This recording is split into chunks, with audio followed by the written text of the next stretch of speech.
In the 19th century, historians explained amazing figures like Alexander in a very simple way. The Scottish historian Thomas Carlyle said, history is nothing but the biography of great men. So in a way, Alexander was explicable because he was great.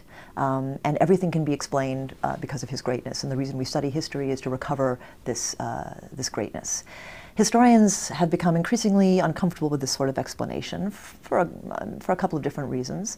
The most important of which is that it doesn't take account of all the other historical forces that made someone like Alexander possible. It doesn't take account of the circumstances in which he was raised and born, his political context. It doesn't take account of the men who fought for him. It doesn't take account of the hundreds upon thousands of slaves who built the Egyptian empire that he conquered. None of these things get taken into account when we think about Alexander as a great man.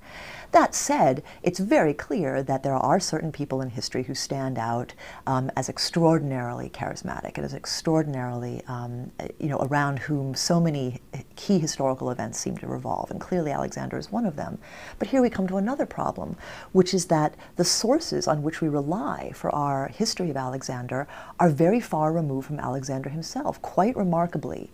And this is just an amazing, if we struggle to recover the details of the daily lives of average people, we have trouble. But this is true even of Alexander. None of the biographers who worked during his own time, none of their works survive. So when we try to study the history of Alexander the Great, we're relying on the works of Roman historians writing in many cases 3, 4, 5 centuries after Alexander's death, who want to, in many cases, who want to hold Alexander up as a Roman figure.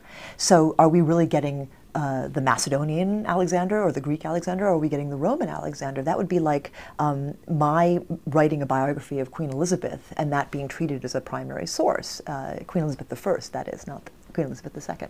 So we have this problem that even the greatest men in history are often very, very poorly documented. The last thing we need to bear in mind as we assess the achievements of Alexander is we have to think about the larger historical context that made him possible, and that Alexander himself was emulating the examples of, for example, the Persian great king Cyrus, who had put together the Persian Empire in the middle of the 6th century.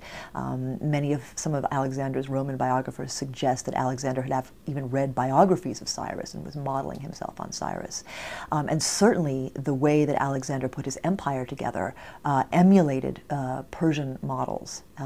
So again, to understand Alexander's achievements, we don't have to denigrate these achievements, but when we put them into their broader historical context, they become more understandable.